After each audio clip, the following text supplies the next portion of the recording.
鋪石塑地板究竟有咩缺點？效果展示。鋪後，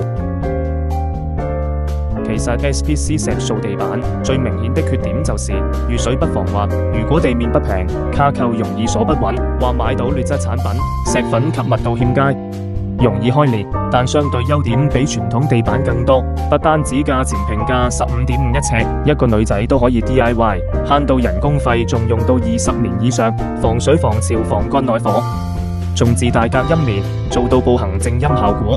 識揀真係好重要，記住以下3點就可以識別到平靚正的石塑地板。第一，睇中間石粉密度是否結實不鬆散；第二，睇表面晶面層夠不夠厚，保護層夠厚才內掛不留痕；第三，膠和石粉含量，只有兩者均衡，石塑地板才會有耐用又有韌度，屈曲不斷不會裂。最好到門店親身體驗，就肯定啱你心水。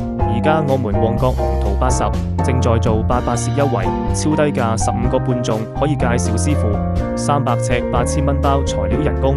希望香港人買建材唔使上心，鴻圖80都買到又好又平的建材。